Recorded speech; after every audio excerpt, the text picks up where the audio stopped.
ఇక్కడ మన దేశంలో జరిగిన అవినీతి ఎక్కడో అమెరికాలో బయటపడింది.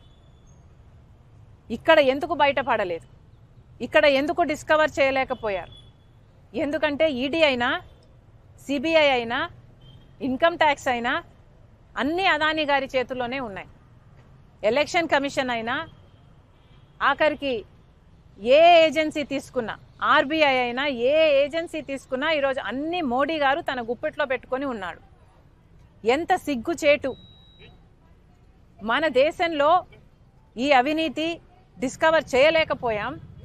ఎక్కడో పరాయి దేశంలో, అమెరికాలో ఇంత అవినీతి జరిగింది అని ప్రపంచానికి తెలిస్తే, ప్రపంచం ఇప్పుడు ఆంధ్ర రాష్ట్రంలో, మన భారతదేశంలో జరిగిన అవినీతి గురించి మాట్లాడుకుంటుంది అంటే ఇది సిగ్గుచేటు కాదా?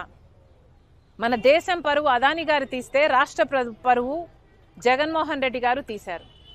ఈరోజు అంతర్జాతీయ స్థాయిలో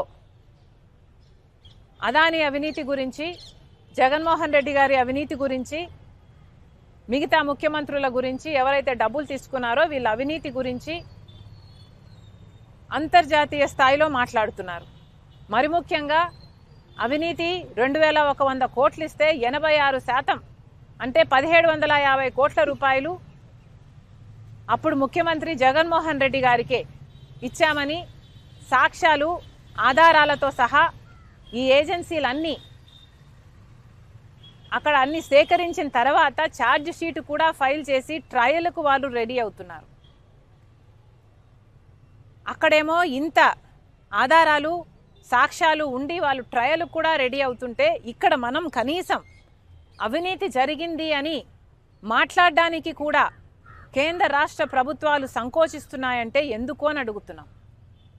ఈరోజు కేవలం చంద్రబాబు గారు బీజేపీతో కూటమి కట్టారు కాబట్టి, అదానీ బీజేపీ మనిషి కాబట్టి ఈరోజు మాట్లాడడానికి కూడా భయపడుతున్నారు అంటే, ఇక మీరు వీళ్ళ మీద యాక్షన్ తీసుకుంటారు అన్న నమ్మకం మీరు ప్రజలకు ఎలా కలిగిస్తారు? మీ మూడును చూస్తుంటే మీరు కనీసం అదానీ అన్న పేరును కూడా ఉచ్చరించడానికి మీరు భయపడుతున్నారు అంటే, ఇక మీరు ఈ అవినీతి మీద ఏ యాక్షన్ తీసుకుంటారు అని ప్రజలకు ఎలా నమ్మకం కలిగిస్తారు? అసలు మీరు యాక్షను, ఎంక్వైరీ చేయకపోతే, యాక్షనే తీసుకోకపోతే ఇక ఈ డీలు క్యాన్సిల్ అవుతుంది అన్న నమ్మకం ప్రజలకు ఎలా కలుగుతుంది? ఈ డీలు క్యాన్సిల్ అవ్వకపోతే ఈ డీల్లో నష్టపోయేది ఎవరండి? ప్రజలు కదా. ఈ బిల్లులు కట్టాల్సింది ప్రజలు కదా. ఇంత అత్యధికంగా అధిక రేటుకు కరెంటు కొంటాము అని జగన్మోహన్ రెడ్డి గారి ప్రభుత్వం సంతకాలు పెట్టి అది అదానీ పవర్ దగ్గర నుంచి కొంటే ఈ అధిక మొత్తం చెల్లించాల్సింది ఆంధ్ర రాష్ట్ర ప్రజలు. మరి వాటి గురించి ఏం చేస్తున్నారు? ఎవరు ఆలోచన చేస్తున్నారు? అధికారంలో ఉన్న వాళ్ళు ఎందుకు మాట్లాడటం లేదు?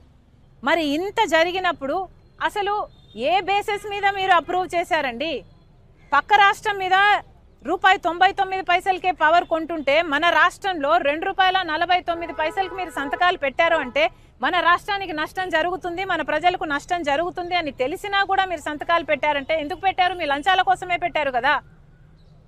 మరి మీరే నిర్దోషులు అని మీరు అనుకుంటే మీరే ఎంక్వైరీని అడగండి. ఎందుకు జగన్మోహన్ రెడ్డి గారు వచ్చి మాట్లాడడం లేదు? ఏ దాని మీద జగన్మోహన్ రెడ్డి గారు వచ్చి మాట్లాడరు? జగన్మోహన్ రెడ్డి గారు సమాధానం చెప్పాల్సిన అవసరం లేదా? నేనేం తీసుకోలేదు, నా బిడ్డల మీద ప్రమాణం చేస్తున్నాను, నేను ఒక్క పైసా కూడా తీసుకోలేదు అదానీ దగ్గర అని ఎందుకు ప్రమాణం చేసి చెప్పడం లేదు జగన్మోహన్ రెడ్డి గారు? ఇవన్నీ జగన్మోహన్ రెడ్డి గారు మాట్లాడాలి కదా. ఊరికే చెప్తే సరిపోదు. సెక్కితో డిపార్ట్మెంట్ అగ్రిమెంట్ చేసుకుంది అంటే ఎట్లా సరిపోతుందండి? అవతల వాళ్ళ ఆధారాలు ఉన్నాయి అని వాళ్ళు చెప్తున్నప్పుడు కనీసం ఎంక్వైరీ అన్నా జరగాలి కదా అని అడుగుతున్నాం. ఈరోజు జగన్మోహన్ రెడ్డి గారు ఎంత కంఫర్టబుల్గా ప్లేస్ అయ్యారో చూడండి. కేవలం ఇది అదానీ కాదు, ఇంకొకటి ఎవడైనా ఉండుంటే ఈ పాటికి ఎంక్వైరీ పడిపోయేది, ఈ పాటికి డీలు క్యాన్సిల్ అయిపోయేది, అన్నీ జరిగిపోయాయి. కానీ అదానీ బీజేపీ మనిషి కాబట్టి చంద్రబాబు గారు కనీసం పేరు కూడా ఉచ్చరించడం లేదు. అప్పుడు పవన్ కళ్యాణ్ గారు కూడా మాట్లాడారు డీలు జరుగుతున్నప్పుడు ఇది అన్యాయం జరుగుతుంది అని. మరి అలాంటప్పుడు ఇప్పుడు అన్యాయం జరిగింది అని తెలిసినప్పుడు, సాక్ష్యాలు, ఆధారాలు ఉన్నప్పుడు మీ దగ్గర, మరి ఇప్పుడైనా ఎంక్వైరీలు వేయాల్సిన అవసరం లేదా మీకు? ప్రజలు ఇచ్చిన అధికారం కదా, మరి వాళ్ళకు అన్యాయం జరుగుతుంటే మీరు ఎలా ఊరుకున్నారు అని ప్రశ్నిస్తున్నాం.